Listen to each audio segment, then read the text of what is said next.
Aprendo en casa. Hola, bienvenidos y bienvenidas a un nuevo programa de Aprendo en casa. Recuerda que este espacio está dirigido a chicas y chicos de tercero de secundaria. Hoy desarrollaremos el área de ciencias sociales. En nuestra localidad y país, nuestras familias, en la búsqueda de satisfacer diversas necesidades, interactúan entre ellas, con las empresas y el Estado. Este último, como parte de sus funciones, promueve acuerdos comerciales, de cooperación y desarrollo con otros países. Porque, si bien hay que reconocer que tenemos varios y valiosos recursos económicos y humanos, no lo tenemos todo. Eso pasa también con los demás países. Para ello, entre nuestros países se dan, como ya hemos mencionado, los acuerdos comerciales y de cooperación, tanto bilaterales como multilaterales. Todo esto seguro tiene que ver con la palabra globalización y el modelo económico que tenemos. Uy, ahora sí tengo varias dudas. Me pregunto, ¿y cómo funciona nuestro modelo económico? ¿Es el mismo para todos los países? ¿Y qué de la globalización? ¿Beneficia a mi localidad y país? Voy a necesitar su ayuda en esto. Tu reto es proponer prácticas para aprovechar la globalización en tu localidad a partir de analizar el rol del Estado y su relación con nuestras familias, los negocios y las instituciones financieras. Para ayudarte a ello, te invito a ver los siguientes videos sobre globalización y modelos económicos. Siempre tengan a la mano lápiz y papel. Ahora sí, vamos con los videos. Imagínate que en mi casa tengo un huerto de zanahorias, es decir, tengo que regar, cosechar y abonar. Qué rico, así podría comer todos los días pastel de zanahoria, jugo de zanahoria, estofado de zanahoria. Creo que me aburriría un poco de la zanahoria. ¿Calla nuevo, viejo? Pero me acordé que mi vecino cultiva fresas, entonces podría llegar a un acuerdo con él para intercambiar nuestros productos. Algo así sucede cuando dos o más países deciden negociar para intercambiar sus productos con poco o ningún impuesto. ¿Quieres saber más? Entonces no te puedes despegar de tu pantalla porque a continuación lo sabremos todo. Cada país tiene distintos tipos de riqueza. Unos pueden tener ganado, oro y diamantes, otros petróleo y gas. Pero, ¿hay algún país que englobe todo o sea autosuficiente? A ver, dejaré que pienses un par de segundos. Bueno, no hay país que englobe todas las riquezas. Perú tiene muchas riquezas. Sí, Helga, Perú es rico en minerales, agricultura, pesca, combustible y mucho más. Pero no lo tiene todo y le falta desarrollarse muchísimo. De hecho, ningún país es autosuficiente, porque ninguno puede producir todo lo que necesita por sí solo. Por eso se necesitaba de tratados con otros países para comerciar bienes y servicios que les faltan. Esto sirvió de gran ayuda durante y después de la Segunda Guerra Mundial, donde la crisis económica, la escasez y el encarecimiento de los productos afectaron a muchos países. Así nacieron los TLC, o Tratados de Libre Comercio. ¡Qué paja!, ¿no? El TLC se puede dar entre dos o más países, que llegan a un acuerdo para reducir o eliminar impuestos. Pero también hay pactos para no perjudicar el mercado nacional. Esto también dio origen a los bloques económicos. Sí, te preguntarás, ¿qué es un bloque económico? Facilito. Son un conjunto de países que inician procesos de integración. Por ejemplo, tenemos a la Comunidad Andina, CAN, al Mercado Común del Sur, Mercosur, a la Unión Europea, UE, entre muchos otros en el mundo. ¡Asu!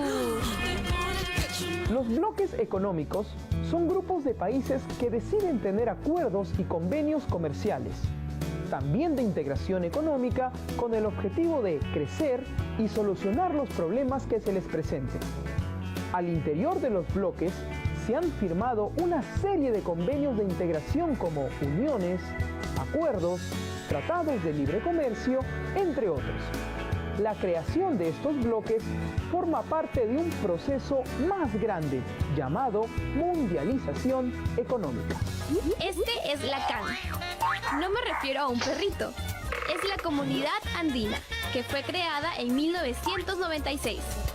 Helga, este bloque económico está conformado por Bolivia, Colombia, Ecuador y Perú. Por otro lado, tenemos al Mercosur o Mercado Común del Sur, conformado por Brasil, Argentina, Paraguay y Uruguay. Este bloque es tan chévere que en la actualidad comercian entre ellos sus bienes y servicios al mismo precio. No nos olvidemos de la naftalina. Disculpen, que diga la NAFTA, que son las siglas en inglés de North America Free Trade Agreement. Pero como aquí hablamos español, la NAFTA es lo mismo que el TLC-CAN, o sea, el Tratado de Libre Comercio de América del Norte. Ya, mucho palabreo. Este bloque está conformado por Canadá, Estados Unidos y México, desde el 1 de enero de 1994. Sin embargo, en la práctica los negocios se dan más entre Canadá y Estados Unidos. Me he puesto a pensar en la Segunda Guerra Mundial y en lo feo que debe haber sido escuchar esos bombardeos y estar en medio de esos tiroteos. ¡Qué terrible situación! Pero espera un momentito. Si estamos hablando de economía, ¿qué tiene que ver esto con la Segunda Guerra Mundial? Bueno, ya hablamos antes que los tratados de comercio ayudaron mucho a los países devastados por esta guerra. Sí, esta guerra devastó Europa, pero estos países lograron ingeniárselas para salir adelante. Así es, los vecinos olvidaron sus diferencias y cooperaron entre ellos, formando la ya mencionada Unión Europea. ¡Qué chévere!, ¿no? Así de paso evitaban más guerras e impulsaban el desarrollo económico. Helga, ¿sabes qué es el APEC? No creas que es alguna fruta. Son las siglas en inglés para el Foro de Cooperación Económica Asia-Pacífico. Fue establecido en 1989 en Australia por el primer ministro australiano Robert Hawke. APEC no es un tratado o acuerdo de obligaciones. Así como lo dice nuestro querido Robert, a diferencia de otros foros conformados por varios países, en el APEC las decisiones se toman por consenso y los compromisos se asumen voluntariamente. Sí, Helga, te estarás preguntando ¿cuáles son las metas de este foro? Para comenzar, se orienta a hacer más flexible el comercio y la inversión entre los países que son miembros. Sí, es tan chévere que así se crea un ambiente eficiente de bienes y servicios. Un momento, ¿sabes cuántos países conforman el APEC? Mira todo lo sombreado en este mapa. ¡Son muchos! Pero para ser exactos, tenemos a 21 países miembros, entre los que destacan Estados Unidos, Canadá, Australia y Nueva Zelanda. Pero tampoco hay que olvidar que el Perú es uno de sus miembros. Muy interesante. No me robe la pantalla, señor ministro. Los países miembros de APEC representan aproximadamente 41% de la población mundial. ¡Asu! Y no solo eso, la mitad de las 10 economías más grandes del mundo son miembros de este foro. Hay otros organismos económicos internacionales que sirven como foros de discusión y acuerdo entre diversos países. Por ejemplo, está el Fondo Monetario Internacional, está el Banco Mundial, que financia proyectos en los países menos desarrollados. Y no nos olvidemos de la Organización Mundial de Comercio, que promueve acuerdos para favorecer el comercio entre países. Hoy en día es más fácil relacionarse con personas de todo el mundo, gracias a la mejora de las comunicaciones. Así se logra la globalización. Pero como todos sabemos, el Internet es una de las herramientas que ha ayudado a la globalización. Imagínate el mundo sin Skype, sin Twitter o sin Facebook. ¡No! Es que antes las comunicaciones eran más lentas o más caras. Sí, pues Helga, hacer una llamada a otro país podía costarte un ojo de la cara. Cuidado que te quedes tuerta. Hoy se conoce casi de manera inmediata lo que sucede al otro lado del mundo. Algo fundamental para la realización de empresas. Pero un momento. Helga, ¿has escuchado de la globalización económica? En la actualidad, las relaciones económicas entre los países es cosa de todos los días y de manera inmediata. Sí, como la velocidad del rayo se planifican las actividades económicas. Así es posible comprar desde distintas partes del mundo. También controlar las actividades de las sedes de una empresa. Sedes que pueden estar en la China o en la Conchinchina, manejadas solo con un clic. Lo malo es que tiene sus cosillas negativas. Por ejemplo, las industrias de países pobres no son tan fuertes para competir con las grandes industrias de países como Estados Unidos o de Europa. Como consecuencia, esto puede generar más pobreza o desigualdades económicas. Algunos países son más beneficiados de la globalización que otros. Por un lado, los beneficios de la globalización combaten la pobreza. Sin embargo, los países menos desarrollados no pueden realizar todas las reformas, ajustes o reajustes necesarios para competir con países más desarrollados. Cada país tiene distintos tipos de riquezas. Pero no hay país que englobe todas las riquezas o sea autosuficiente. Por eso se necesitaba de tratados con otros países, para comerciar bienes y servicios que les faltan. El libre comercio entre países sirvió de gran ayuda durante y después de la Segunda Guerra Mundial, donde la crisis económica, la escasez y el encarecimiento de los productos afectaron a muchas naciones. Así nacieron los TLC, o Tratados de Libre Comercio. El TLC se puede dar entre dos o más países que lleguen a un acuerdo para reducir o eliminar impuestos. También se dio origen a los bloques económicos, que son un conjunto de países que inician procesos de integración. Por ejemplo, tenemos a la CAN, NAFTA, Mercosur, entre muchos otros. El bloque más grande y más conocido es la Unión Europea, UE, que está formada por 28 países del viejo continente. Su extensión ocupa 4 millones de kilómetros cuadrados y su población aproximada es de 5 millones de habitantes. El APEC fue establecido en 1989 en Australia por el primer ministro australiano Robert Hawke. A diferencia de otros foros conformados por varios países, en el APEC las decisiones se toman por consenso y los compromisos se asumen voluntariamente. Los países miembros de APEC representan aproximadamente 41% de la población mundial. La mitad de las 10 economías más grandes del mundo son miembros de este foro. Antes, las comunicaciones eran más lentas o más caras. Hoy se conoce casi de manera inmediata lo que sucede al otro lado del mundo. Lo malo de la globalización económica es que las industrias de países pobres no son tan fuertes para competir con las grandes industrias de países como Estados Unidos o Europa. Como consecuencia, esto puede generar más pobreza o desigualdades económicas.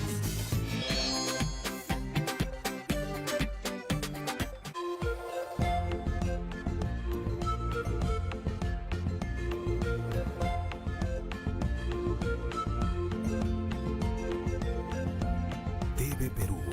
Somos todos.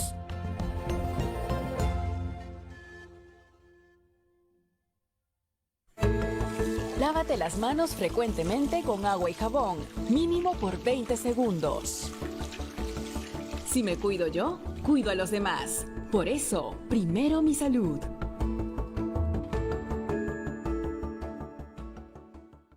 Estamos viendo Aprendo en Casa, secundaria.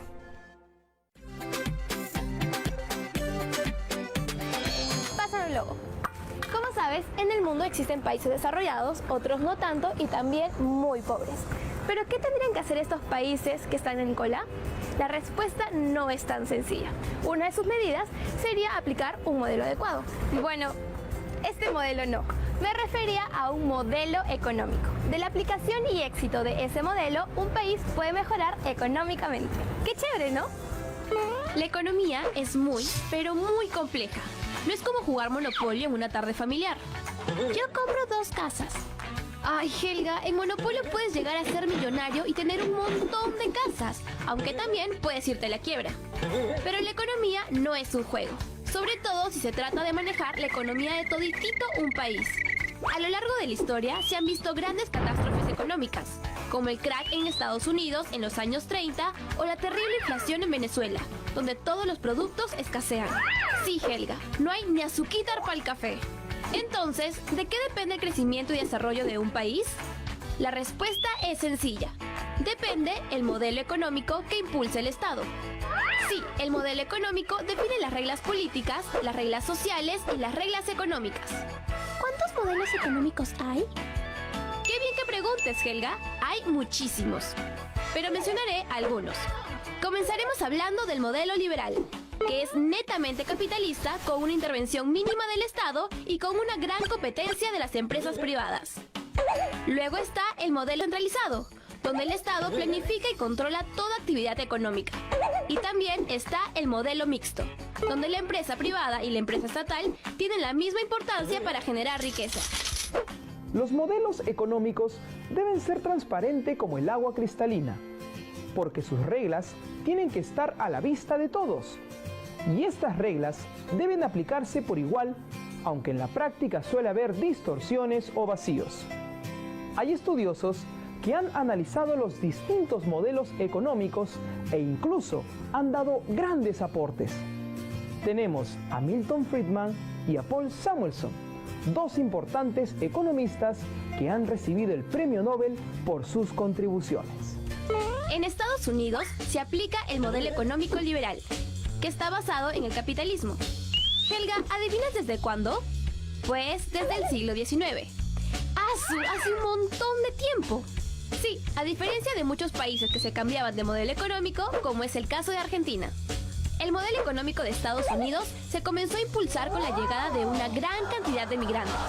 Se construyó el ferrocarril y sobre todo crecieron las industrias, lo que cuadruplicó las exportaciones entre 1860 y 1900. ¡Asu! Definitivamente, Estados Unidos manejó bien su economía, porque se convirtió en líder mundial en la producción de acero. Pero además, su extenso territorio sirvió de mucho, porque tenía un montón de recursos naturales. Pero no se quedó ahí, sino que realizó grandes inversiones en investigación e innovación tecnológica. Al convertirse en una potencia, su moneda se volvió muy importante. Mira, estos son los dólares. Imagino que ya los conocerás. ¡Qué buena guiñada! Esta moneda se consolidó a nivel mundial para hacer todo tipo de compra y venta. O sea, puedes estar en cualquier parte del mundo y el dólar será aceptado como medio de pago. Helga, pero no creas que todo era color de rosas en el país del tío Sam, porque la prosperidad no eliminó las desigualdades económicas ni la pobreza de un importante sector de la población. Además, a lo largo de su historia ha tenido varias crisis económicas. Ay, perdón, es que estaba haciendo mi presupuesto mensual, porque luego me queda ajustada y ya no tengo nada para fin de mes. ¿Y tú? ¿Ya has hecho tu presupuesto? Sí, es igual con una nación, que tiene un presupuesto anual, el cual tiene que gastar en obras como carreteras, hospitales, educación y muchas cosas más. Pero si la economía anda muy mal, el Estado tendrá que pedir préstamos a otros países. Y los intereses crecen y crecen y crecen. Ay, qué miedo tener que pagar una deuda tan grande, ¿verdad? En Sudamérica se han utilizado distintos modelos económicos. Por ejemplo, en Perú, en los tiempos de Juan Velasco Alvarado, se utilizó el modelo de desarrollo nacionalista, donde se estatizaron empresas, controlaron los precios, se limitó la importación de productos, entre otras muchas medidas que no tuvieron resultados tan felices. Mientras que en Cuba se utilizó el modelo socialista. Sí, después de derrocar al presidente Fulgencio Batista, se adoptó este modelo en la isla, donde casi todos ganan la misma cantidad de dinero. Además, se repartieron a los campesinos las tierras agrícolas. En Cuba hay buenos doctores. Así es, Cuba es una isla donde salen doctores muy buenos. Lo malo es que ganan bien poquito. Por eso muchos profesionales prefieren irse de su país para tener mejores oportunidades. Ahora nos vamos a Argentina, donde se aplicaron muchos modelos económicos desde su independencia. Por ejemplo, el modelo agroexportador, el modelo de sustitución de exportaciones y el modelo de apertura económica. Helga, parece que no se han puesto de acuerdo con los modelos. Primero veremos este, el modelo agroexportador, que es algo antiguo. En ese entonces, construyeron haciendas que producían carne y granos para la exportación. Con este modelo se establecieron lazos comerciales con Inglaterra, que siempre les compraban productos a los argentinos. Che, nuestro producto es el mejor del mundo. Profe, ¿nos puede decir algo más? A fines del siglo XIX se inició la llamada Conquista del Desierto, donde integró a Argentina grandes extensiones de territorios, arrebatados a las poblaciones aborígenes, donde se constituyeron las haciendas productoras. Se crearon poco a poco industrias, lo cual aumentó la demanda de la mano de obra. Por esta razón, llegaron migrantes europeos que reforzaron el mercado. A la Argentina llegaron migrantes europeos, principalmente italianos y españoles atraídos por la creciente industria de ese país. Y mientras Marco buscaba a su mamá, el crecimiento económico era de un promedio de 5% anual hasta inicios del siglo XX. Por esta razón, se convirtió en una de las economías más importantes del mundo. Y bueno, somos lo máximo. Ah, pero tuvieron una crisis económica entre 1929 y 1930, donde disminuyeron las exportaciones.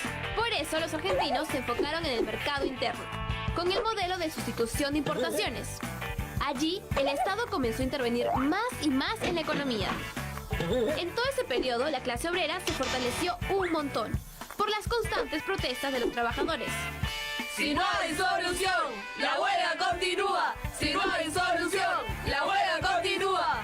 Justamente en 1976 se produjo un golpe de Estado y otra vez se cambió el modelo económico. Helga, ¿sabes cómo se llamó este nuevo modelo? Sí, el modelo de apertura económica. Así, se abrieron las importaciones y se les quitó algunos derechos a los trabajadores. Y Argentina volvió a endeudarse con préstamos. Poco a poco las industrias entraron en decadencia y los sueldos fueron más bajos. Al final, todo esto provocó más crisis, la moneda comenzó a perder su valor y los precios subieron. ¡Uy, qué mal! Se ve que tenían que arreglar urgente este modelo económico. Y así fue.